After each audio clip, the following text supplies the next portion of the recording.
Tonight we're in Liverpool and this is question time.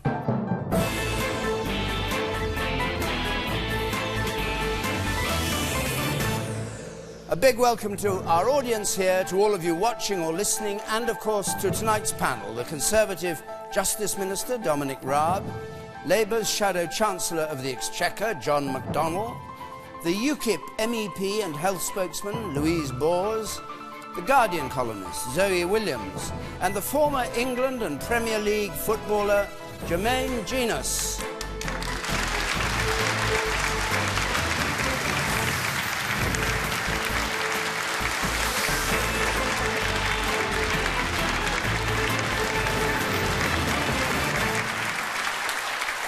Great, thank you very much. And just a reminder, as always, if you want to join in the debate, use Facebook or Twitter. Our hashtag is BBCQT. You can follow us at BBC Question Time. And if you want to text comments instead, you go to 83981, and pushing the red button will tell you what other viewers are saying. Our first question from James Mitchell, please. Mr. Mitchell. Will the EU referendum be won based on who can scare the public more? Will the referendum be won based on who can scare the public more? That was one of the accusations that was made about scare tactics this week. Dominic Raab. Well, I think we've had a lot of scaremongering from those wanting to stay in, all this talk about a leap into the darkness. I think we need to debate the substance of this. I'm in favour of leaving the European Union, partly because I think if I look at the effect of pulling back democratic control over our laws and our regulation, we'll be able to have the right balance to promote business growth, which is good for jobs, the right balance to make sure we have cheaper energy bills, cheaper food bills, but also be freed up to trade more energetically with the real growth areas in the world, like Latin America and Asia. I also, frankly, whether you're on the left or on the right, think you should have stronger democratic control over the laws of the land, and 60% of them now are made in or derived from the EU. So I think the EU has really tested to breaking point the democratic contract. And I think if we go on down that path, we will only erode public trust in our political class even more. The way that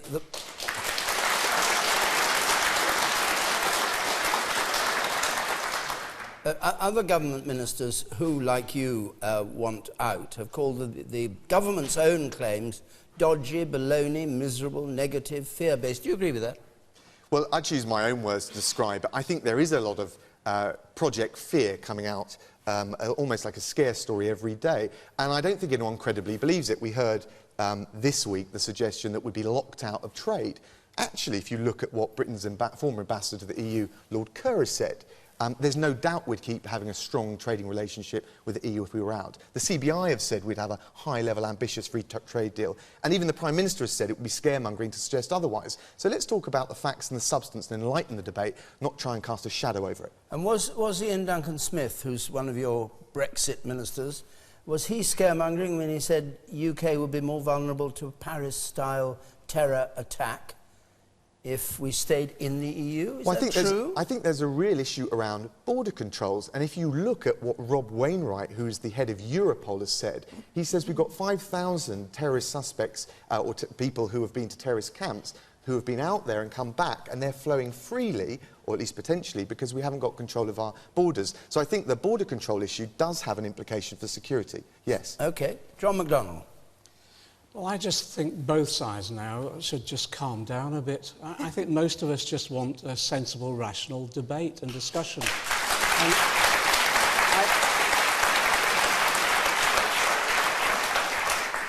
And I don't think people should be frightened into voting either way. I voted against joining the common market. I'm old enough to have had a vote originally. I voted against going to the common market. But the longer the European Union is developed now, I've come to a view in the short term, because of the fragility of our economy, I think withdrawal would set us backwards. Withdrawal from a market that actually almost 50% of our trade is with, I think would destabilise our economy when we're in such a fragile position. But I want to move the debate on into, I think we should have a longer-term vision for Europe. And I think the key issues that we face in the 21st century, we have to do on an international level across Europe. And if you look at what those key issues are, they're about peace, to be frank. People just accept peace for granted within Europe. And we can't, it's only 70 years ago. My father was in the British Army. Before that, my grandfather was in the First World War. Europe has secured us peace, and by including more and more states in the European Union, we consolidate that peace. Just trying to work out where you stand on this. You said something rather interesting. You said, in the short term, I think we should stay. Do you mean in the long term, no, Labour's policy will be to pull out? I'm trying to say two things. One is, in the short term, I think there are risks, and I don't want to. Are you going to vote in or out? I'm going to vote in, but let me finish my point, David, if I can. In the long term, I think we've got to pitch this debate on the long-term future of our country and Europe. And the long term, the advantages of these, that we continue to secure peace, that the big issue that's facing us now is climate change. We can only tackle that on a European basis and globally. In addition to that, mass migration. We've just seen the problems that we've got now. We can only do that through cooperation. But also, I have to say as well, there's this argument we've ceded sovereignty to European institutions. We've ceded sovereignty to multinational corporations. And the only way we can tackle them and bring them under some form of democratic control, including making sure they pay their taxes, is on a European scale. So on those bases, both short-term and long-term, my view now is we remain in. OK. You said, man with respect, please. But, John, you say that you want to stay in the European Union to give more democratic control over business. But whilst we're within the European Union, it's illegal to expand state ownership of business. So how does that aid democratic control over business? That's a great question. If we stay in, we've got to have our reform agenda. And what's interesting, right the way across Europe now, we're working with socialist and social democratic and other progressive parties to develop that reform agenda, which means ensuring more democratic control at the local level, subsidiarity really works, but also come to common agreements how we democratically control, for example, the flow of capital, ensuring that we get the long-term investment that we need that shares prosperity right the way across Europe. All right. We can only do that on a European basis. Jermaine, do you think that the parties are trying to scare the public in how to vote? I do think there's an element of scaremongering. I don't... You know, my position on this is I can't make an educated decision based on I don't feel like I'm being given enough facts, you know, from one way or another.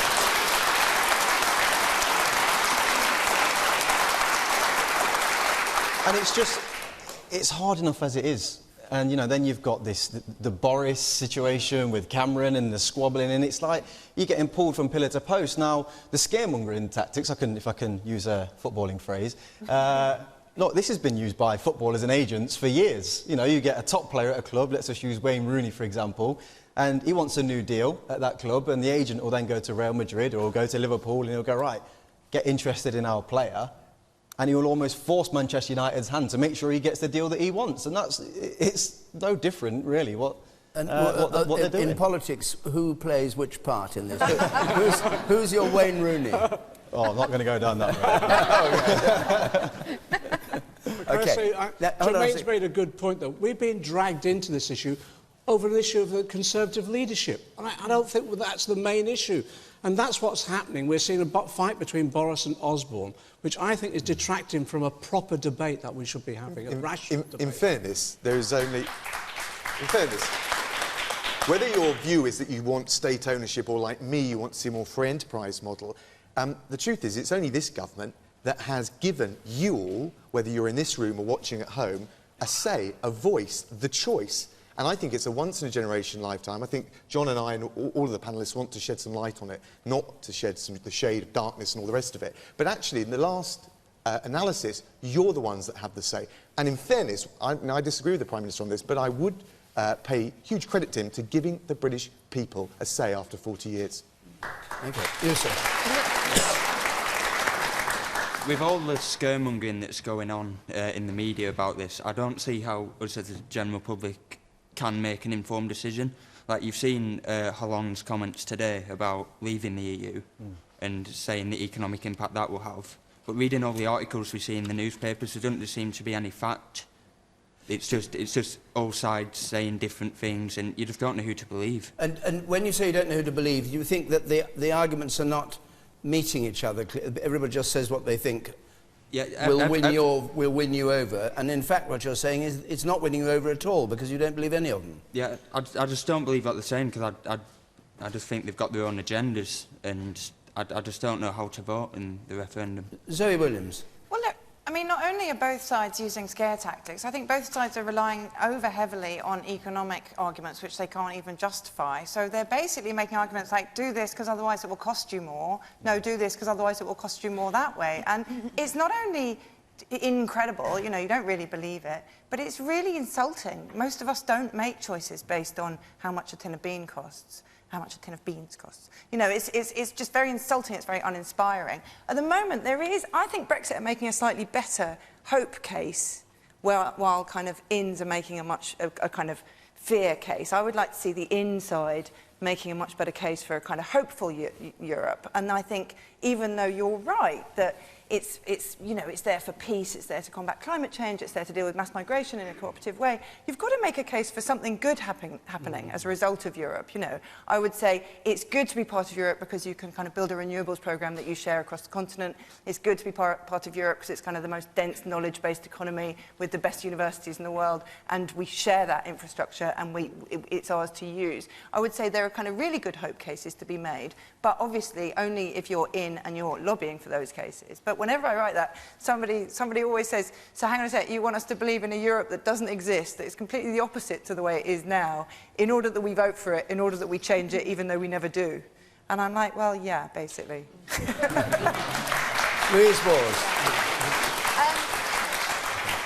In answer to the first question, I think absolutely scare tactics will be used, and I have no doubt they will continue to be used right up until June the 23rd. I do hope the Brexit campaign doesn't go down the route that the In campaign seem to be going down at the moment, which is just fraught with huge, mammoth scare stories on a daily basis. Because I think several of the panellists and indeed several members of the audience have already alluded to it, that what's happening is there's no actual kind of tangible facts being pushed out there by either side. What we have is politicians who are just spouting lots of statistics that back up their arguments, and we all know statistics can be made to back up anything we want to say, instead of making a positive case for what a fantastic country this is, you know, with the 5th largest economy in the world.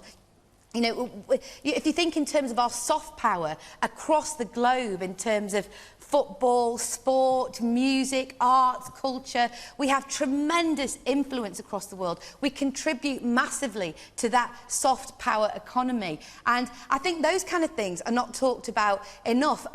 In reference to a point that John made, I mean, it certainly isn't the European Union that have kept peace in Europe. It is NATO. And in fact, I think we must sort of acknowledge that. Louise, sorry, if it's so simple to prescribe how the argument should be fought by people like you on Brexit, why can't you get your campaign together? You've got two campaigns that seem to spend most of their time sniping at each other. Absolutely, and that's a very, very bad thing, and it's a very bad show. And I wish that these people who are at the head of these campaigns will put their egos aside and come together for the good of the Brexit campaign. And I'm hopeful that that will happen. What is it you've got against each other? I don't know which side you're on this. You're on the Farage side, I'm not on any side. There you go. I'm not on either side. Right. I want a campaign that is going to give people not facts and acronyms and mad statistics. I want to see the fundamental case for Europe. You know, what a great country we are, supporting our SMEs, supporting business in this country, entrepreneurship, inventiveness, all these fantastic things that we give to the world. And, you know, it's a marvellous place to live. We're very, very lucky. Right. And that's the kind of message I want to give. OK. And the woman at the very back there, on the right. I just wanted to say that we need clarification, really, on the main salient facts. For example, in October, we've got the relaxation of the visas for the Turkish nationals. Does that mean that we're going to get an influx of migrant workers from Turkey? Have we got any say in that? Can we say no? I mean, we all have to bear in mind that one of those, you picked up a really, really interesting point. One of the things that everybody's pushing for, including Mr Cameron, is for Turkey to be a full member of the European Union. And that opens our borders to another 75 million people, which, you know, we have to look at our infrastructure and our public services, which in many places here in the northwest are, you know, are at capacity. Could we really cope with that? Let's hear from some more members of the audience. The man in the blue shirt there, and then I'll come over to you. Yes. I mean, Jermaine was talking about facts, and obviously John sat there as a Labour representative. If you look at Stuart Rose yesterday and what he told to the Treasury Select Committee, where he confirmed that the Bank of England report that stated how immigration had impacted on the low and semi-skilled workers. That's 6 million workers in this country that have been affected by immigration, that have got a reduced standard of living. Yeah. How can a Labour representative sit there and say you're going to vote to stay in when it's having such a dramatic effect on so many people, 6 million people in this country? But what do you think, what do you think of what Lord Rose in effect said, therefore, was that if you vote to leave the EU, wages will go up for 6 million people? Do you think he meant to say that? Yes, because... He clarified his comments, yeah. He explained, you know, it's supply and demand. I mean, for years now, the left has been saying the same thing. You know, immigration is good, it creates jobs. Yes, it does, that much is true, but the wage compression effect is massive. Okay. So it makes you wonder then, for like Stuart Rose and all of the people writing these letters from the footsie, what do they really care about? Do they care about the wages of British people, or do they care about profits that can be made for these big multinational companies? All right, I'll go over to you up there. Behind you, the man behind you, and then I will come to you. I think there is a lot of confusing facts out there at the minute, but I think what's definitely clear is, especially the Eurozone's failed, isn't it time to get hold of our currency and also get control of our economy before we press forward into the world?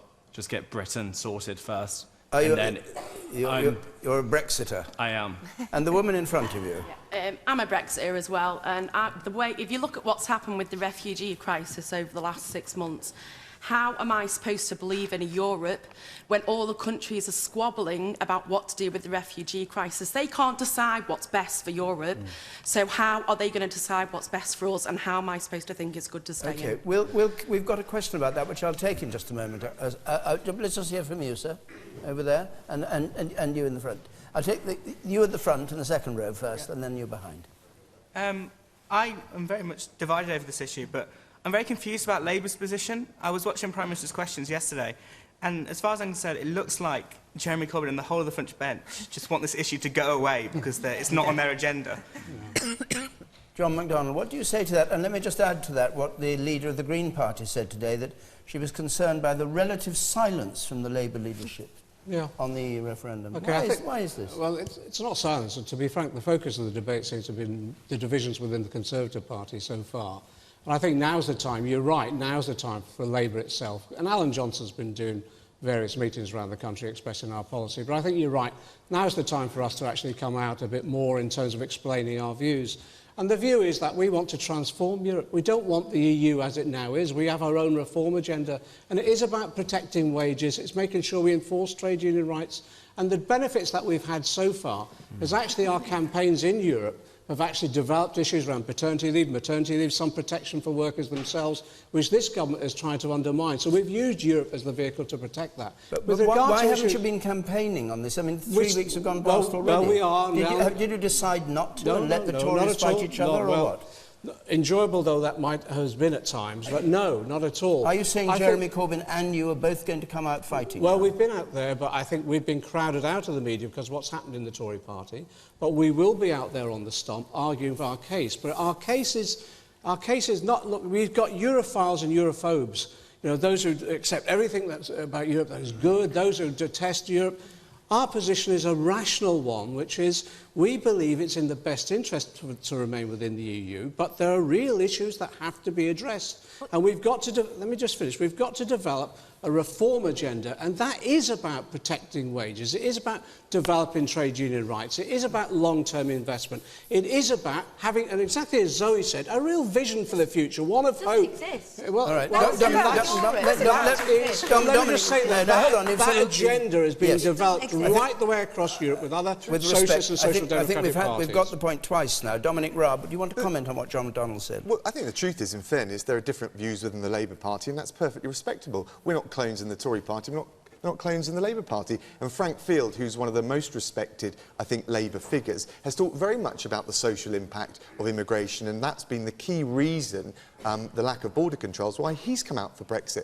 I wondered if I may briefly pick up on the point the gentleman made about businesses and Lord Rose's comments. The key thing about the EU is we get huge amounts of red tape, but the big businesses with the big HR departments and the lawyers are much better placed to deal with it.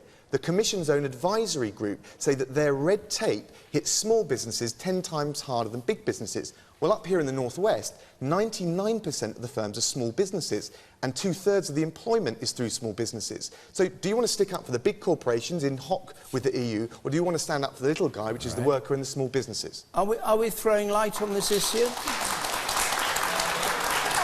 What? You're shaking your heads. The man up there. You, sir, with the glasses, yes. Yeah, I think we're skirting around a major issue here, which is democracy. British democracy is a beacon around the world, and the European Union is inherently undemocratic the way it works. And this is the last chance we're going to get to vote on this for a long, long time. I think it's really important that people realise that democracy is at the heart of the election here. OK, and the woman here in the second row. Well, John McDonnell keeps talking about the reform agenda, and isn't the whole point that attempts at reform, where is your potency to have reform within the current EU system? Yeah. OK, I'll leave that as a question, and the man behind with the... So it's on a similar theme. How long would you allow for this reform agenda? You know, if you're going to allow one, well, if you vote to stay in, how long would you allow? How long would you allow? Yes. Sorry. Well, look, I've got a massive problem with this democratic thing. There is a democratic deficit in Europe, for sure. Nobody would say it was perfect. Nobody does say it's perfect, except for the In campaign, which I think is making a mistake. But when you say it's a democratic deficit, you've got to look at something like the environment. The European Union, over the past 20 years, has acted almost as an environmental union. Everybody said, we want this for the environment, we want clean beaches, we want clean air, and Europe brought that into play, and they did it with very, very slow laws, which are very, very difficult to unpick. If you compare that to the way British governments work, a government will be hugging a husky, no, hang on a sec, a husky 1 week, and then come in, suddenly the renewables programme is pulled back, suddenly renewables are back on the table, suddenly their commitments are this, suddenly their commitments are not this. You know, you see a huge amount of tergiversation with national governments, which bears no relation to the things that we've democratically asked for. So the idea that just by being kind of outside Europe we'll get the democracy that we deserve, I think is wrong. OK, I'm going to move on to, because each week we do quite a substantial chunk on this, but I want to pick up the question that a woman up there put, and Catherine Boots here has it. Catherine. Has the migrant crisis been mishandled by the European countries? Has the migrant crisis been mishandled? Louise Bours. Absolutely. We had at the beginning of it, obviously I'm sure all of you remember Angela Merkel basically saying, everyone come, the doors are open. And then today, or yesterday, today I think it was, we had Donald Tusk, who is the president of the European Council, saying, don't come, it's closed, you cannot come. So we've had this huge open arm invitation, and now we have this huge stop, don't come, you're not wanted. Of course it's been mishandled. It was so silly to say what she did initially, not knowing how many would come, not knowing how they would come, and also not taking into consideration at all the terrorist threat that exists at the moment in those countries. And we have to all, you know, we have to admit that when these migrants are coming, I mean, the European Union figures themselves are saying now that roughly 5,000 jihadists have already made their way onto the continent with the migrant/refugees/asylum. You said more than that, didn't you? You said the cultures that people came were wrong, and you blamed those attacks in Cologne on the people who'd been allowed in, and said that was very foolish. That wasn't. You weren't talking about jihadists. Look, we have to. No, absolutely. We have to accept that the people who are coming are culturally different from us. Sometimes that's a great thing, and cultures can integrate, and we all live very happily. What Cologne showed to us was that these huge numbers of young males, you know, obviously who see women as very, very differently to Western men, how they see women. And unfortunately, those mass sexual assaults didn't just happen in Cologne, they happened in Helsinki and across Europe, and they were organised. And that is a very frightening thing for people in this country, because if you then have, in Germany, signs being put up in swimming pools and public buildings for women saying what you can do, what you can't do, you mustn't smile, you mustn't wear your bikini. I think we've got the point. Wrong. I'm sorry to stop you. There's That's so wrong. many people around this table. I have to bring them all in. Jermaine, what's your view of that? Look, I mean, I think the road that Angela Merkel went down was pretty ridiculous, to be honest with you, and it caused, well, it could cause chaos, to be honest with you. I think I spoke about facts when I spoke about the EU and whether to stay in or whether to leave. I wanted some type of facts. The way they've handled this situation is something that probably takes me away from that, because I think it's been completely mishandled. It doesn't give me any confidence, so to speak, within the EU. You know, I would like to probably see more of a pro rata type basis and handling of the situation, look at each country's economic value, basically, how much land they've actually got, and deal with the situation like that. I don't think it's definitely not something that we can turn our backs on. It's there, and we need to deal with it in that type of way, I feel. Dominic Raab. That's the key to it. We've got to have an immigration system that people have confidence in. And the truth is, and put the asylum seekers, the genuine refugees, those fleeing persecution to one side for a moment. Well, that was what her question is about. They're relatively... Let's stick with her question, OK, though. but they're a relatively small proportion, and we should certainly treat them humanely and make sure that we offer them safe haven. But $1 million, 1.5 million, is that relatively small? David, sorry. No, is that small? The vast majority coming through Calais and through those routes from Syria, through the Mediterranean, whether we call them refugees or not, they're coming actually for a better life. They're what we, in that rather unsavoury phrase, call economic migrants. And the truth is, we need to do three things to restore trust in our immigration system. One, make sure that people come here can be self-sufficient. Secondly, make sure if they break the law, they can be removed from this country. And three, have some control over the raw numbers because of the pressures on wages, as has already been mentioned, because of the pressures on public services. We cannot do any of those three things from within the EU. And that's why I wish we could, but we can't. If you want to restore public confidence in our border controls, you have to leave the European Union. And go back to the questioner, Catherine. May I interrupt?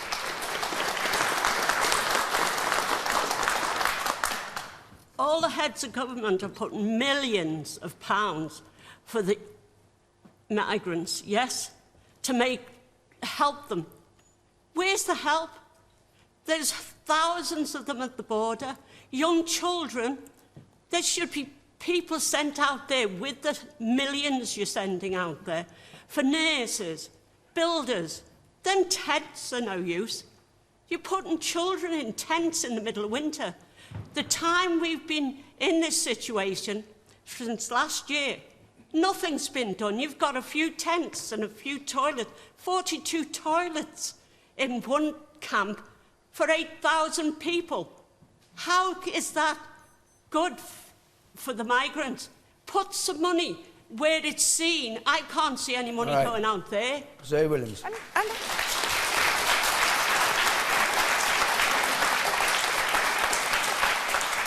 I'm surprised to hear Dominic say that these are economic migrants rather than refugees, because we know there's a war in Syria. We know there are violent situations in Iraq, Afghanistan, Central African Republic, Eritrea. We know where the refugees are coming from, and we know what they're fleeing. So the idea that most of them are economic migrants is patently untrue. Well, so you don't know that. Yes, I do know that. I actually do know that.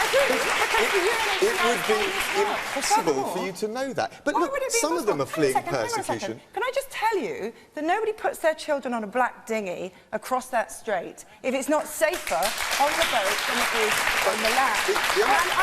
And I've been in Lesbos. I've seen these people come in. 850,000 people came through Lesbos last year. It's an awe-inspiringly dangerous journey and a very expensive one, funneling money right back into the smugglers. And we'll get more of those tragic cases if we don't deal with the problem in the region at source.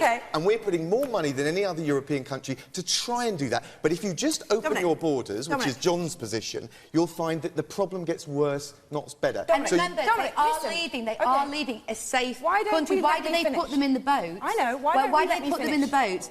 Where from Turkey? Turkey is a safe country. All right, finish, Why Zoe, take and then that I'll risk? get... Why take one that at a risk? time, please, not two at a time. The point Zoe? is, OK, it's fine. Go and solve the problem at source if you think you can. But in the meantime, we're signatories to the Refugee Convention. When people are fleeing for their lives, they don't listen to Merkel or Tusk particularly. They flee danger. And we've got duties as human beings to care for them. Now, you might have a long-term plan to deal with Syria, but until you make it work... The EU system says you go to your first port of entry, and then you have an allocation according to... Well, Donald Tusk is now saying, do not come to Europe, do not believe the smugglers, do not risk your lives and your money, it's all for nothing.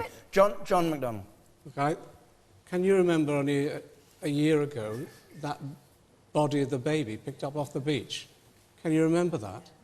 That's how desperate things were, where people were coming across, exactly as Zoe said, on life rafts and all the rest, and they were fleeing. They were fleeing. They were fleeing. Sorry, they were fleeing. They were fleeing. They were fleeing. Let me just... Sorry, John, just hold a second. Wait a minute, start again so we can hear the point. Sorry, that man was in safety. He was living in a camp. He put his children in danger. He brought his child across. He was responsible. Nobody else. They were fleeing a war zone. They were fleeing a war zone, and then when they get to Turkey, they had no assistance whatsoever, and they were absolute desperation. They were absolute desperation. The whole... If you look at the refugee system that we're in at the moment, I take Dominic's point seriously. We've got to resolve the situation at source, and that means trying to secure peace in Syria itself through the negotiations. I have to say, us bombing Syria doesn't help in that situation. Let me just finish on this. Well, no, I believe that we have a duty, humanitarian duty, to do all, exactly as this lady has said, everything we can to assist the refugees themselves. The only way you can do that is if countries come together in a coordinated way, add together their resources, help all we can, of course, around the Syrian borders themselves, but also, actually, if people have to be resettled, we do it on a planned basis, exactly as Jermaine has said, you do it on a planned and cooperative basis right the way across Europe. As a country, to be frank, in comparison with other European countries, we've failed dismally. Use Catherine Booth's question, if you could answer just briefly that. Has the crisis been mishandled by the heads of the European countries? I believe it's been mishandled by every European state, and that includes our one. All right. We need to do more, and we need to cooperate to achieve it. You, sir, there, and then I'll come to you up there. Yes. I take it the panel watches the internet. If you watch the internet, you will find that half of the stuff you see on the media on the telly is edited. Half of them immigrants, they don't want the water, they don't want the food, they want money, and they want to try to get to Britain. Okay. And you up there, yes, the woman up there, and I'll come to you. Yeah, I volunteer at a local refugee crisis centre, and I think for Louise to basically brand them as people who come here searching for money and for... I didn't say that. OK, you said about their opinions of women, all of these different things. They're fleeing from war zones. Can you imagine how you would feel to have to leave everything behind you, to leave your family? You made your point. No, you can't. She just commented on what you said. That's fair enough. I didn't say that, though. She just made that up. Yes, you. This union is supposed to be based on unity and solidarity, and each of these member states are just they don't see them as people. They just see them as just nothing really, and it's not on. And I don't see why. I don't see how people can say that remaining in the EU is good if the leaders are going to act in this way. I think it's absolutely disgusting the way they've handled it. Yeah. OK, I'll take a point from you, sir, and then we go on. Yes, the man in the check shirt. A lot of people are linking immigration to terrorism. Not all immigrants are terrorists. We know that. But I don't want to link the immigration argument to terrorism. The country cannot cope. The infrastructure, the NHS, housing, it's that we can't cope with the immigrants. We cannot cope. All right. Can I? Thank you very much. No, I want to go on. I want to go on because I don't want to stick on Europe for the whole programme this week. I want to carry on. No, wait. Just to say where we're going to be next week, which is Dundee and then Chelmsford. And the way to get into this audience and have these arguments, it's on the screen there. You can either call us or you can apply to our website. Right, a question from Barry Pickard, please. Cutting the top rank of income tax from 50 to 45p raised an extra £8 billion from the super rich. Should it now be cut to 40p? Should we now cut income tax to 40p because, as the Chancellor Exchequer claimed, it gained £8 billion when they reduced it by 5p. John McDonnell? Well, within hours of George Osborne making that claim, it was refuted by the Institute for Fiscal Studies and many others, because what happened is that we saw a huge exercise in tax planning. So people delayed certain payments and bonuses, etc., until that tax regime was reduced. So instead of paying it in the year when it was at 50p, they then delayed that, and so you had an artificial low one year and an artificial high the next year. And what the IFS has said is over the next 5-year period, actually it will cost us, and they're saying about 360 million, something like that. So actually the reduction didn't gain us anything, it's cost us everything. My view is that I think that the wealthy and the corporations and others should pay their taxes and pay a fair rate of tax and shoulder the burden that the rest of us do. Okay. And as Shadow Chancellor, what rate of tax would you have at the top? We oppose the 45p and we would put it back to the 50p and leave it at that. No higher than that? No, we'd leave it at that. I thought you wanted to go to 60 at one point. That was years ago. You wanted Actually, to... there is a good point, to be honest. This whole debate around income tax, I think, is not the issue. The issue is the corporations paying their taxes. Look at Google and all the others. We need a fair tax system, and we need to ensure corporations pay their way. No one else in this audience would have been able to do a deal like Google did, where they put off their taxes for 10 years and then only pay a tenth of what they should have paid. That's outrageous. So the debate, I think, is moving on to tax justice rather than issues around income tax. Dominic Raab.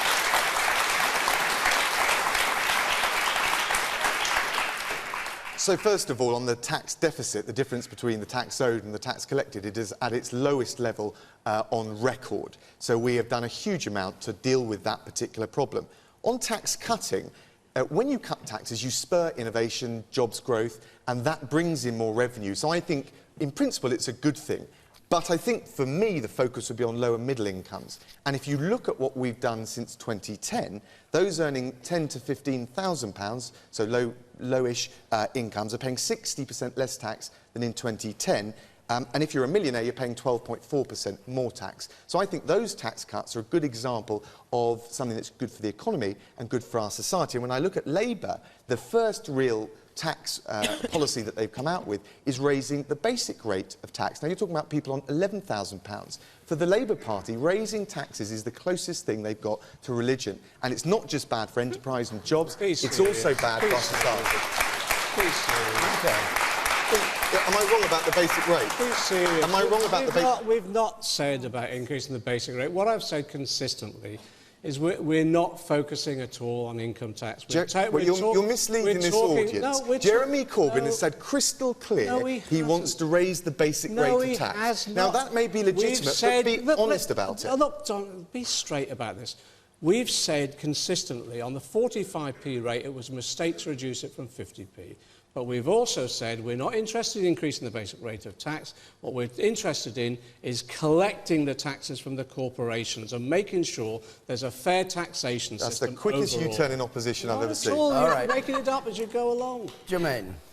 Well, I mean, I agree with John's point about the corporations. You know, I think that issue definitely needs to be addressed. I think it's also probably naive to think if we reduce the level of tax from 45p to 40p, that is then in turn going to create more money, as that figure tried to put across. But look, I think most people are quite happy to pay their way to support our sectors. Now, our sectors, for me, are struggling. Teachers, our schools, our NHS are bursting at the seams. Now, we need to raise money for those sectors to support them.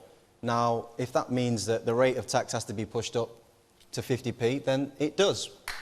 It's as simple as that. OK. Louise, Bours. These kind of questions always confuse me. I don't know about people sitting in the audience and at home, but when you hear Conservatives and Labour just argue and back up, you know, they're so determined that each of them are right, it always gets very confusing. Doesn't UKIP believe it's right? They never do that. Well, no, what I would like to see, I mean, we have the most complex tax system, I think, in the world. It's tens of thousands of pages long, our tax system. What I would like to see all simplified. I'd like to take people who earn minimum wage, for example, out of tax and national insurance altogether. I don't think they should be paying tax and national insurance if you're earning the minimum wage, so that would be a help. But we have to target those who make avoiding tax a profession. And we all know who those are, don't we? All the big corporations. And I would like to see a real will within the government to go after those big corporations so that they pay their fair share, because it can never be right in a society where we have people on minimum wage paying tax and national insurance, and we have the likes of Google and Starbucks and all the rest of them paying absolutely nothing. To do that, though, you have to have international agreements. You voted against the European Union. Of course. On those do I want agreements. the European Union? Hang on, ladies and gentlemen.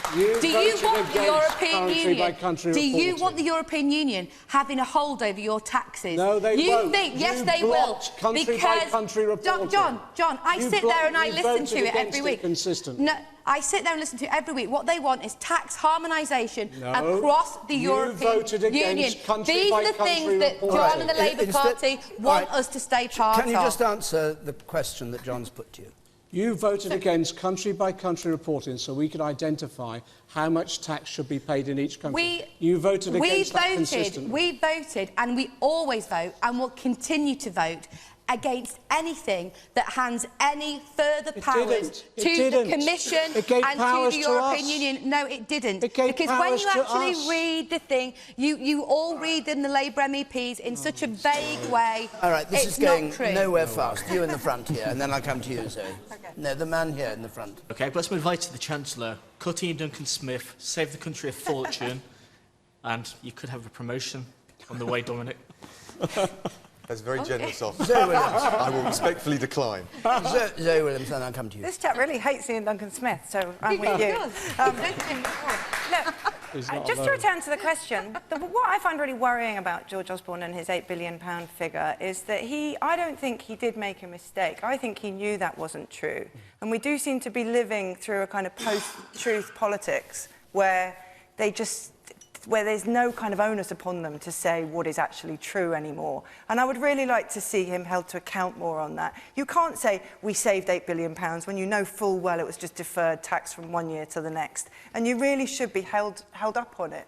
On the basic level of income tax, it's a really blunt tool. Most people on really low incomes who are taken out of income tax, that money was clawed back through reductions in their tax credits. And the people who really won from the raising of the minimum threshold were people in middle and high incomes. So, again, I think there's a huge amount of deliberate mendacity which makes us all think, oh, I don't know who's telling the truth. The fact is, they're not telling the truth often enough. OK, but the one here. If George Osborne did save £8 billion, can he not use that to vaccinate our children against meningitis B? Dominic Raab, and then thank you. Well, look, there's huge pressures on the public finances. We've cut the deficit by half as a proportion of GDP, but there's still a way to go. So, which is a short way of saying it's one of those things you'd love to do if you could, but there are so many other campaigns, pressure groups, looking to try and find ways to use that money. I've got a 3-year-old and a 1-year-old at home. I know the fear and the concern people have around it. I think it's one of those things we'd love to be able to do if we did have the money. And who knows, with... vaccinated by next year. My 8 and 9-year-olds won't.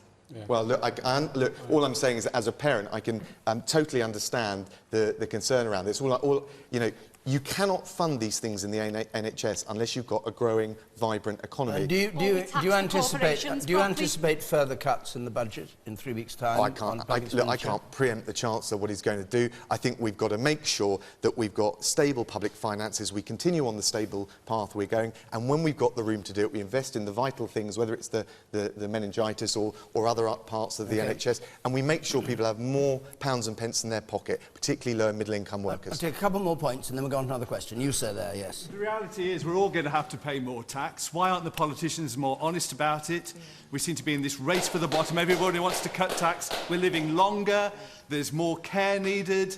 There are people that are going to be missing out because of all the cuts, particularly in Liverpool, in social care packages. We're going to have to pay more tax. So let's be grown up about it, and let's have the politicians admitting it. And let's have a rational debate. And the man behind you.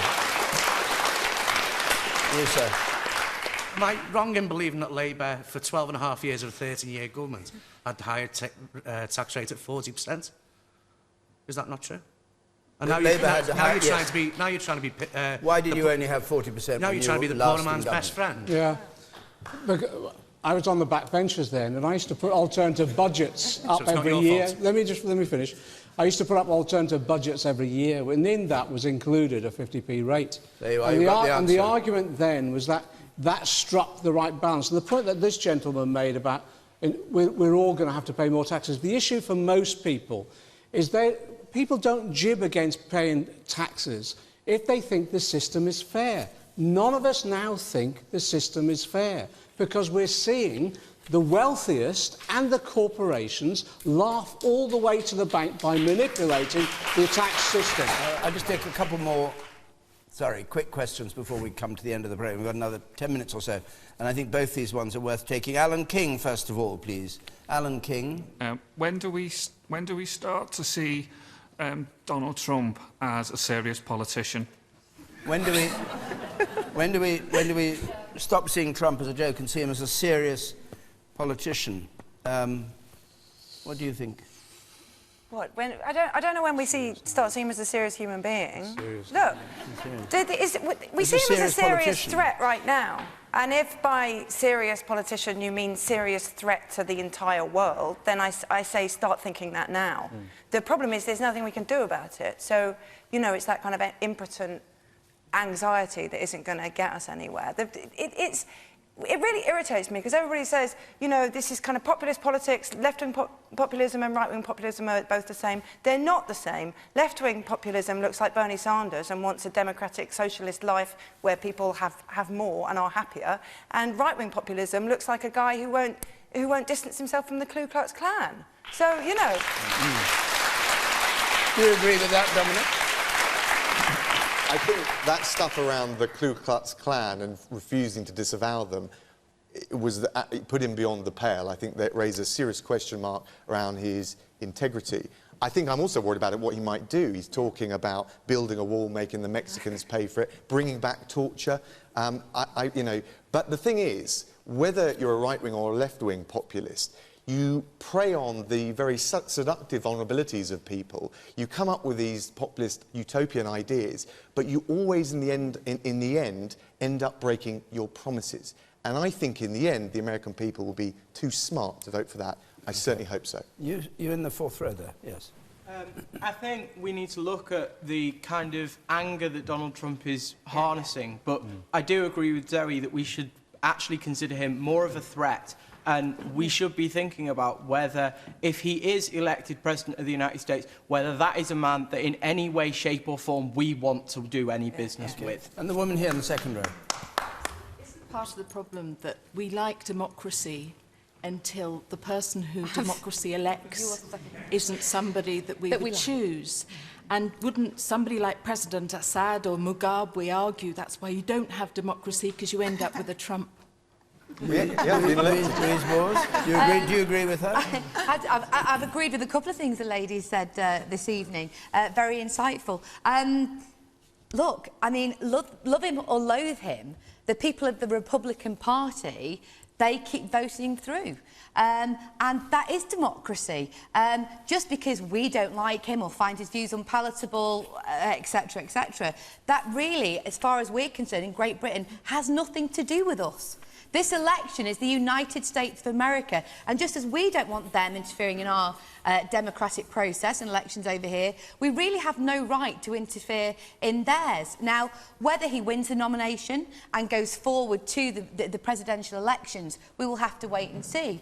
And then the American people can decide. But that's what democracy is all about. It doesn't matter whether we like him. It's what the American people want. And if they're going to vote for him, then they will have the government and the president that they deserve. And that's the important thing. Unless we want to have elections like in the European Union, where you're given a ballot paper, like when we were electing the president of the European Parliament, and we had one candidate, and all we had was yes on the ballot paper. So unless you want elections like that, Donald Trump, he is the Republican Party's choice at the moment. Okay, man up there.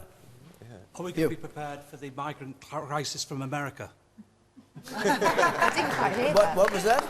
Are we going to be prepared for the migrant crisis from America? Right.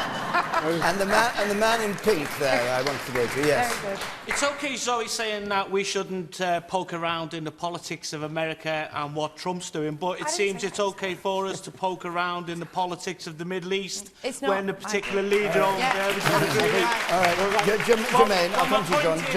My point is, maybe we should poke around in the politics of the United States. Jermaine. I think it's very worrying to me that Donald Trump is getting so far within his political career. He comes across to me as a person that seems to thrive on people's insecurities and weaknesses. And I just think, it's easy for us to say, right, it's not our country and let's not get involved. But at some point, we're going to have to deal with America over certain subjects. So do I want that to be Donald Trump? No, I do not. We have no choice, though. We have no choice. It's their choice. It's their choice. It is their choice, obviously. But that's why I'm saying it's so worrying to me that he's getting so far down the line. Yeah, nobody's suggesting we intervene in America, Louise. We're just saying it's a bad thing, right? And that I'll come to you, John. You sit in the white T-shirt. If he becomes president, what then? All right, hold on. You. I think the biggest fear for me, I think you're absolutely right, it's America's issue, this. Bigger fear for me is if Jeremy and John's ragtag bunch of socialists get into number 10. I'd agree with that, sir. John McDonnell, maybe you want to answer him. Thanks for that. Look, I think we've got to take Trump seriously, and I think I find it extremely worrying about some of the statements that he's made, the instability that he will cause within his own country, and the instability that he could cause globally. It's not interfering in American politics. It's completely, of course, up to the American people. But as friends of the American people, our closest ally, I think as friends we should express our caution and concern about it, that this is someone who actually could damage international relations overall. So why is he so appealing to the Republican voters? I think there's a real... within America itself, there's a real disaffection about the system overall, about how large numbers of people now have had their wages suppressed, the public services are collapsing, and if you look at the opinion polls, there's real anger out there, and they're seizing upon Trump as an opportunity to protest against the system itself. Now, I'm hoping that as the debate goes on, the more exposed that he becomes, actually, that people will then say this is not for us, and that there'll be a vote for a candidate who actually will represent all of America rather than one small section. But I think we do have the opportunity as friends of America to actually say this could be damaging to us all. And please think carefully. Okay, last point from you, man. All I have to say is that really, that's why I'd really prefer to stay in Europe. Because imagine Donald Trump with Putin. And they're the superpowers, aren't they? And there you have a very unsafe planet, really. Yeah. OK. Right. We'll take a last question from James Yates, please. James Yates. Should tackling in rugby be banned in schools? You write about medicine yourself, do you? Yeah, well, just started. What? You just started, yeah. So you know about this issue. OK, really. Should tackling in rugby be banned in schools? We know that there's a policy to get millions more children playing rugby.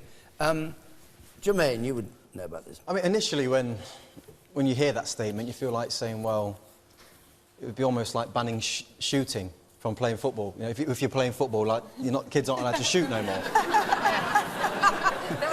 Yeah, I thought you meant something quite different. Well, it is. It's like... shooting. Oh, yeah, sorry. yeah. Which is not very good. Took that, yeah, wrong way. But no, it's almost like saying to a young footballer, you can't shoot at goal no more. And I just think that rugby, part of it is tackling. And granted, you know, the injuries that can be sustained aren't great. And what I think we should do is, you know, when I was at school, there was parts where you was on the school field and someone would have a shot, probably somebody wasn't very good, and it would usually hit somebody in the face and they'd have a bloody nose everywhere. So what they made us do was start playing with a sponge football or a really smaller football. Within rugby, I'm sure these do what they can do with American football. You can play tag, have a flag hanging out of your shorts, and they can take that off, or start wearing protective gear. And then as you get older, the layers of protective gear So you would come like off. that to happen? You don't want 16, 17, 18-year-olds tackling each other and... I think it's important that we obviously don't end up with 16, 17-year-olds who have got major issues through getting concussion through early stages of their career. So yeah, I think I would like to see some type of protective gear for these youngsters to wear until they get to that professional stage. Dominic Raab, we have to go quickly around the table on this. Is only 70 doctors and scientists called for this ban? No. I think we should try and make all these contact sports a bit safer, but I don't think we should be banning them. We need to be encouraging youngsters to do more sport. It's good for their health. It's also good for other life skills. Okay, very quickly. Yeah. We have the same debate around boxing. I'm a trustee of Fight for Peace in Newham, and it gets a lot of youngsters very difficult to reach into the club to do the competitive martial arts or boxing. But then it also works on their numeracy, their literacy. I got involved mentoring, and all I'm saying is that these kind of sports have got a potential and a power to reach certain youngsters, particularly from tough backgrounds, that nothing else does. Right. So let's not get rid of that. We have to be very brief. I don't know... Which is most likely to be brief. Yes, you can No, be so brief. I remember interviewing the academic who did this research when she first started out. She's a massive public health epidemiologist, and I was like, what do you want to do rugby for? It's just a weird thing that posh people play. And she said, you've got no idea how dangerous this is. If you knew how dangerous it was and how often people are brain damaged by it, there's no way you would let your children anywhere near it. And I just think all these kind of arguments, oh, it's really good for you to get into the fresh air. You don't need to get a concussion in the fresh air. There are loads of ways to get fit, not concussing yourself. But it shouldn't be left to parents, not government to decide. I think if parents knew how dangerous it was, then they would vote with their feet. John, There's no way parents... Can I ask you in a phrase to say whether rugby tackling should be banned? I think we need to take into account what the doctors are now warning us. And I think on Jermaine's point, you change the techniques, you look at enhanced protections. In that way, you preserve the sport, but you don't have the risk as well. Louise? The benefits outweigh the risks, in my opinion. It teaches our kids teammanship, competitiveness, discipline, respect. I think all team games are very positive. And remember, we want to tackle childhood obesity. It's one of the, you know, that will be a big killer, far bigger killer to our kids than injuries within sport. So let's support it. One point from our audience. Somebody hasn't spoken before. Yes. I appreciate and understand what the whole panel have said. However, with many things within school, why aren't the children being asked what they think? Yeah. Thank you very much, everybody. We've got to stop. Time's up. We're in Dundee next week, as I said earlier on. We have the Conservative leader in Scotland, Ruth Davidson, with us on the panel, and the SNP's Deputy First Minister, John Swinney, on the panel as well. The week after that, we're going to be in Chelmsford. No idea who we're going to have on the panel then. But if you want to come to Dundee or Chelmsford, go to our website or call 0330 123 9988. If you're listening to this on Radio 5 Live, as you know, this debate carries on through the night until 1 or 2 or 3, I don't know when it stops in the morning. A lot to talk about, and that goes on Question Time, Extra Time. But here in Liverpool, my thanks to our panel and to all of you who came to take part in this edition of Question Time. Until next Thursday, from all of us here, good night.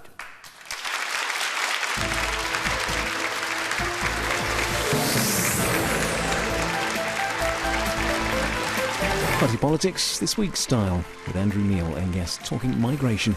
We're on BBC One in a moment.